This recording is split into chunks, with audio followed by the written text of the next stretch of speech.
In the first video in this playlist, I talked about the fact that the Ascended Masters have announced that starting at New Year's 2025, they are releasing more spiritual light, more of the Christ light into the energy field of Earth. And this will have major effects. It'll be a great opportunity for spiritual growth. It'll be a great opportunity for the growth in society, but it will also have some potentially difficult or challenging effects, because those who do not want to grow, it'll be harder for them to hold on to status quo, to hold on to the old ways of doing things or looking at things. So in the coming talks, I'm going to focus on a specific area of society. And in this one, I'll focus on one particular aspect. And in order to introduce that aspect, let's start by asking a simple question. What's the purpose of life on Earth? And you can take various approaches to this. You can take a religious approach, that everything is created by God and everything must function according to God's will, and we either conform to that will or we will be punished by God. Or you can take a scientific materialist approach, that there is no purpose because everything is a result of a random process of evolution. But the opportunity of the next 12 years is that more and more people can log into a shift in awareness, but they begin to realize that the purpose of life on Earth really is our growth in awareness. Earth is a kind of educational institution, a kind of schoolroom. You look back at history, you see that what has brought the progress that we see in the world today, we know more about the world, but we also know more about ourselves, what kind of beings we are. There is a ever-growing awareness that we are primarily psychological beings and that everything we do is affected by our psychology. Even whether we feel good about life or not good about life is affected by our psychology. So this is what there is a tremendous opportunity for growth in the next 12 years in realizing this. Earth is a schoolroom and we have an opportunity to learn, but whether we learn or not depends on whether we're willing to work on our psychology, look at our psychology, look at our attitude to life. And so as a result of this growing awareness, we can, in the next 12 years, people can come to ask a very simple, very basic question, but a question that many people haven't really asked. And the question is this: why is life on Earth so difficult? Why is it that the majority of people on Earth must struggle to make a living, have a roof over their head, feed their children, avoid being overrun by some army from another country, avoid crime, all of these problems? Why is life so difficult? And when you start asking this question, you can make some observations. You can say, who is it that creates war? Is it the general population that decides? I mean, okay, a population can be come to support a war, but is it the population that takes the initiative to a war? Is it the population that exploits other people economically, financially? Is it the general population that commits crime, that engages in all kinds of immoral behavior? And if you look at this historically, you can see that it is actually in all societies, in all historical epochs, there has been a tendency that a small power elite has attempted to control or exploit the general population. And it is this awareness that is one of the most important lessons that need to be learned over the next 12 years, so that there can be a raising of awareness of the influence of various power elites in various societies throughout history. And that even today, even in democratic nations, there is a power elite who is trying to use the democratic freedoms that they have gained to limit the democratic freedoms of the general population, so that the population effectively becomes the slaves of the elite. And right now, of course, there are many people who have seen this, but there are also the majority of the population that haven't seen it. And what the Masters are saying is that as a result of the descent of this light, it will be possible for people to see things they haven't been able to see so far. When you increase the light in the dark room, obviously you can see things you couldn't see in the dark. And so far, the power elite has been able to hide in the darkness, but as the light increases, it will become easier and easier for people to see it. It's like suddenly you shift. I don't know if you've ever been outside in the morning when the sun is rising, and there comes a point where you can start to see that there's something there. There's some kind of a shape there, but the light is increased so gradually you can't really see what it is, and then all of a sudden, oh, it's a tree. And that's what's going to happen in these next 12 years. More and more people are going to see, oh, there is a power elite. Why are we allowing this? Why aren't we allowing a small power elite to exploit the population? And there's already a rising awareness, as I said, of psychology, the importance of psychology. And as a result of this, there is going to be a raising of awareness that many leaders we have seen throughout history and that we see today have what right now is called narcissistic personality disorder. Some even are psychopaths or sociopaths, meaning they have no empathy, they don't care what consequences their actions have for other people. They only focus on themselves and what they in their own mind see as being good for themselves, whatever goal there is. Usually it's either to attain power, to attain riches, or to build some kind of reputation or legacy for themselves, that they were these powerful people or they were the saviors of society, whatever it may be. But these are these very narcissistic people. And in the next 12 years, there needs to be a rising awareness that we have seen many people, leaders in history. We are seeing some leaders with this personality disorder today. And we need to ask ourselves, do we really want our societies to be led by such leaders? Or do we want to raise our understanding, raise our criteria for how we select leaders? Do we perhaps, even as some people have even started saying,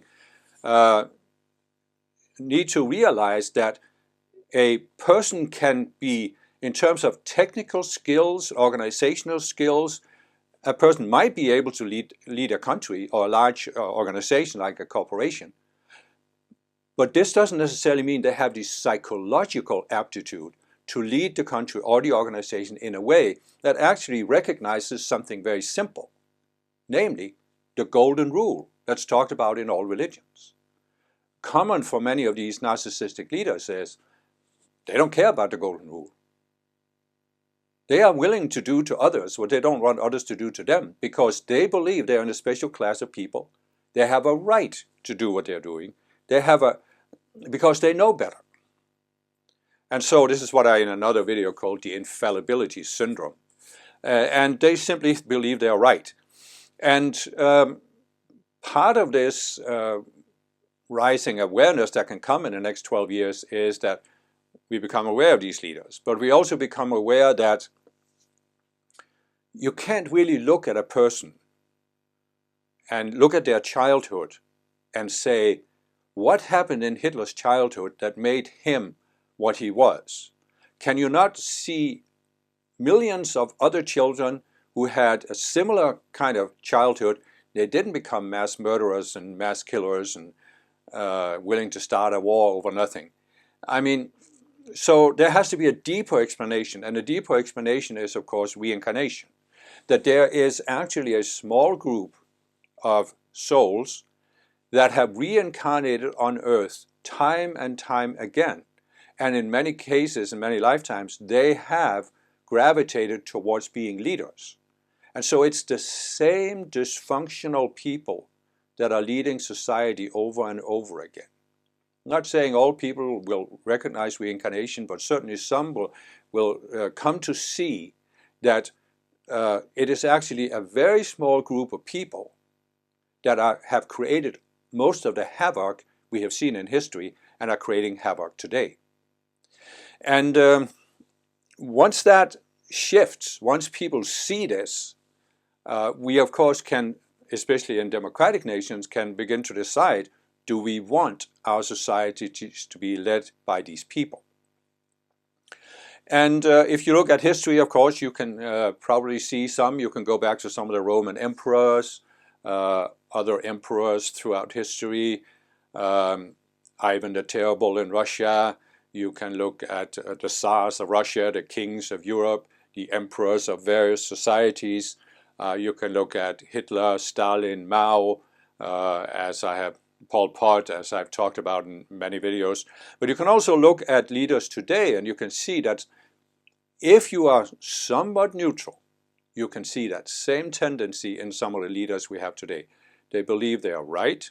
They believe they have some epic mission to save their country or bring about some kind of state that they want to bring about.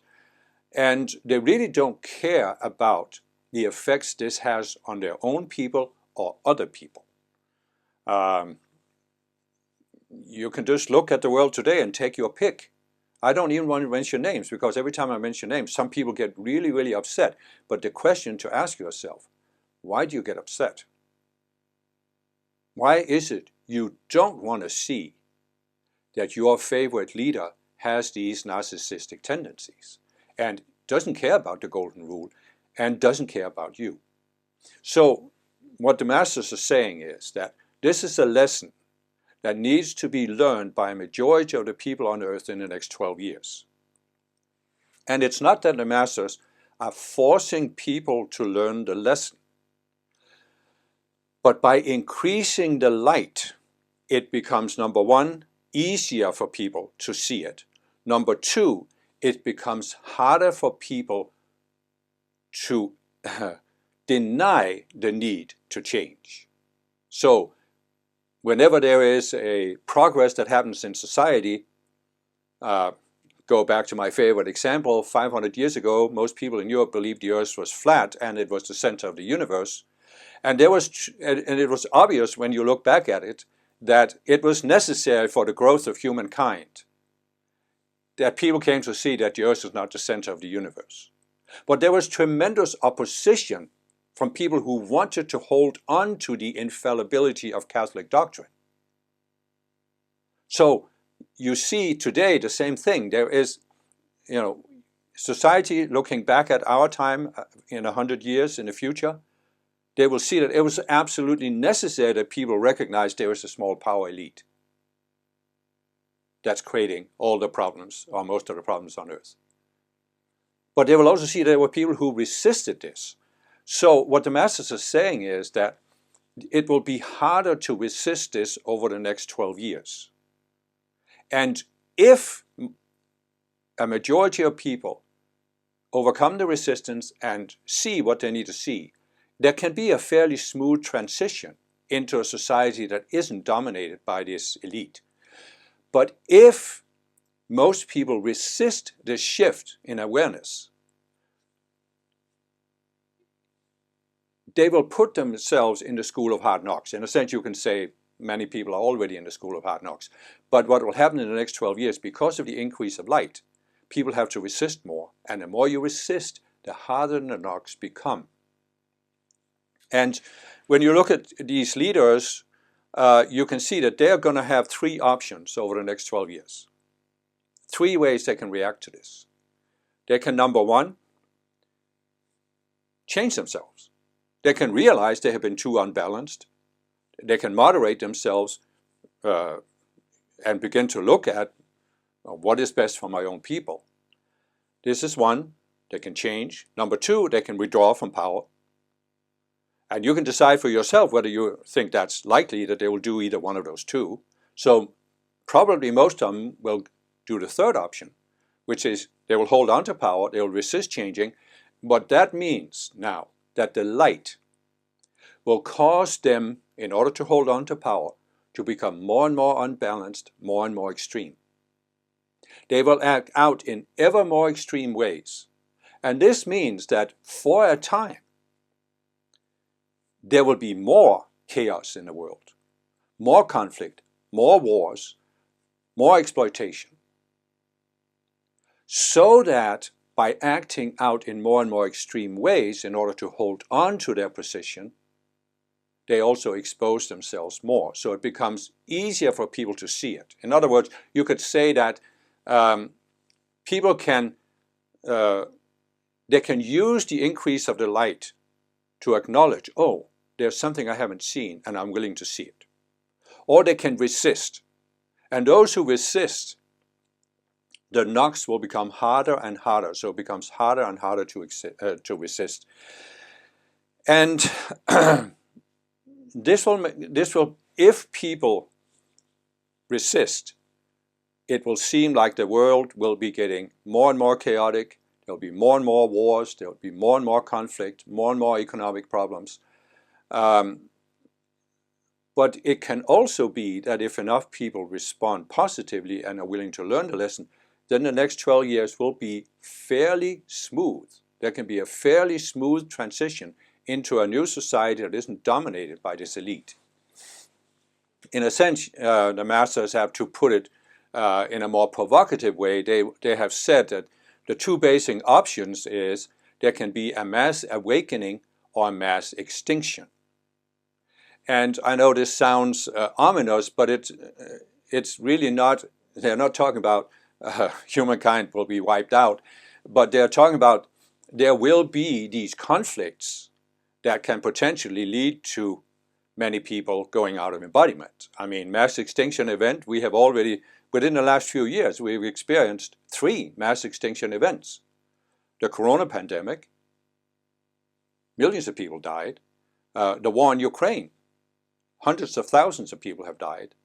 And the war in Gaza, tens of thousands of people have died. These are essentially mass extinction events brought about by the fact that there are some of these narcissistic leaders who didn't really do what they could have done to prevent this. And so all I'm saying is, if people learn the lessons, there can be a smooth transition into a society that isn't dominated by a small power elite. And if the majority of the population are not willing to learn that lesson, to look at these leaders and say, we can't have a person like this leading our society, well, then there will be more and more conflict and problems. And the unfortunate effect about this is that it will lead to more and more pessimism. And unfortunately, that creates a vicious circle, because whenever there is a crisis, there are some people that will say, oh, we need a strong man to get us out of it. But the strong man will just reinforce the dynamic that's going on and make the crisis more intense. And so what the masters are saying is that the shift they look for is that people realize we have these leaders, and no matter what they say, no matter what epic cause they promote, they don't care about us. They don't care about the people. And why do we want to live in a society where our leaders don't care about us? So this is one shift.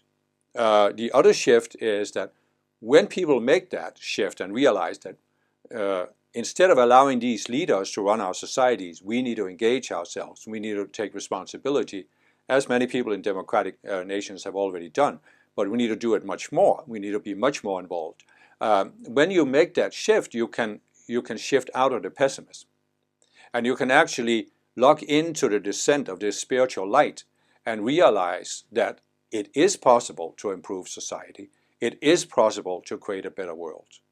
And this means you can shift out of the pessimism and you can accept a better future is possible.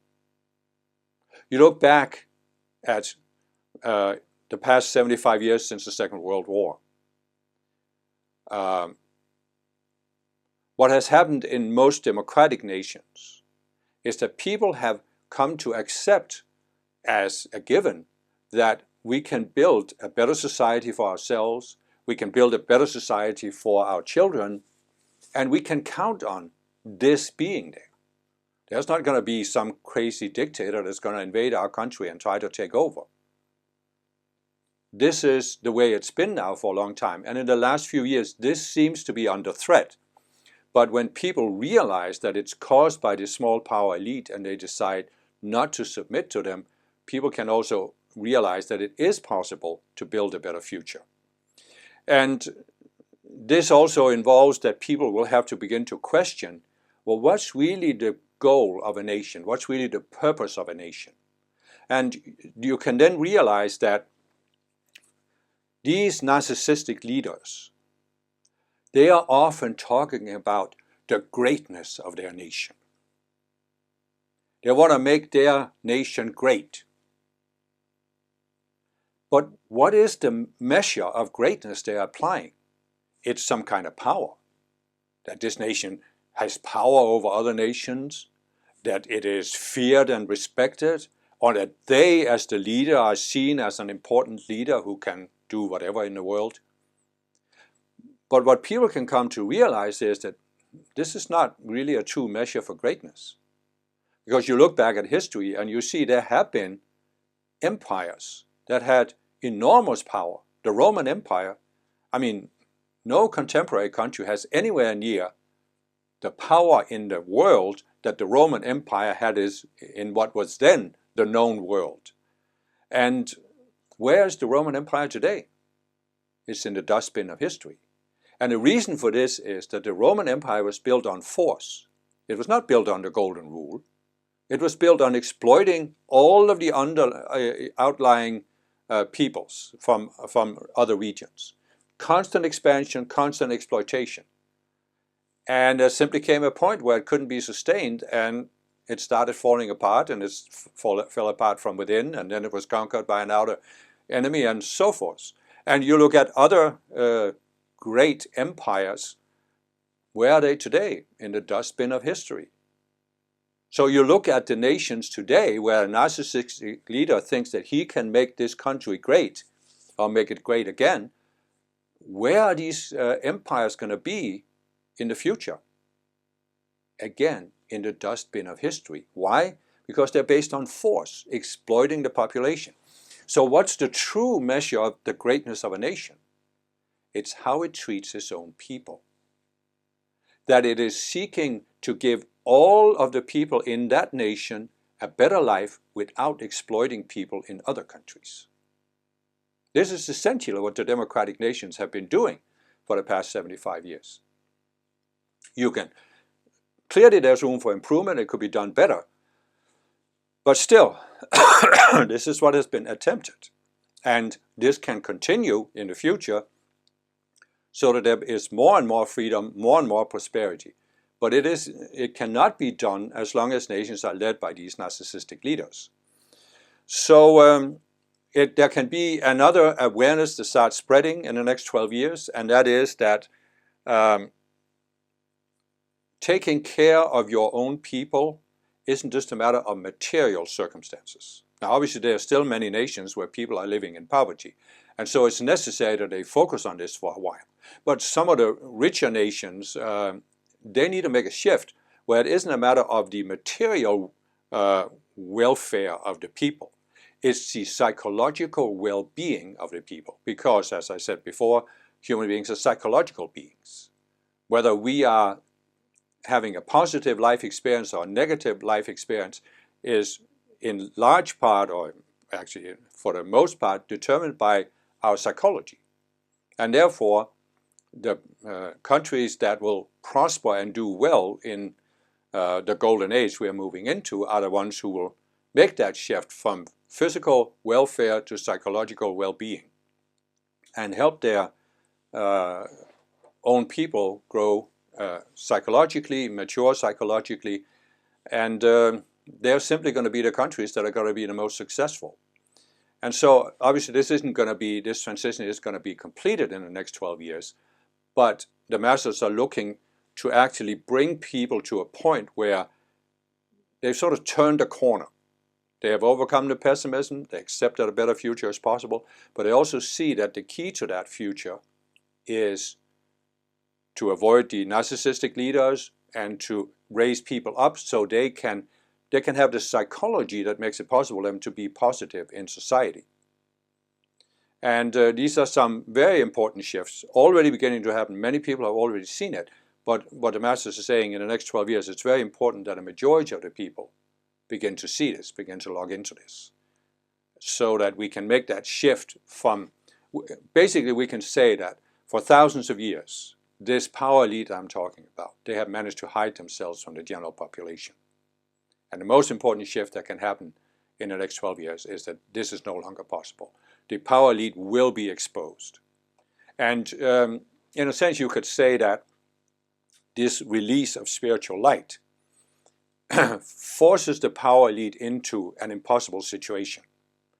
Because you could say that the weakness of conspiracy theories is that they always profess that there is this hidden power elite that is seeking to control society without being detected. Nobody knows about it except the person promoting the conspiracy theory. But the weakness of that is, yes, you can exercise power while remaining hidden, but there is a limit to how much power you can exercise. If you want to exercise power beyond a certain point, you can no longer hide yourself. You must step out in the open. And the moment you step out in the open, it's possible that people will wake up and see what you're doing. So as the light is increased, it becomes more and more difficult for the elite to exercise power while remaining hidden. And this is what you will see. You already see it in some nations. And you see how this is beginning to outplay in the world. That it's like these leaders, they can't stop themselves. They always have to take it one step further than actually necessary. And thereby, they're creating this imbalance that exposes themselves. And you will see this increase in the next 12 years. These leaders will become more and more extreme, more and more radical.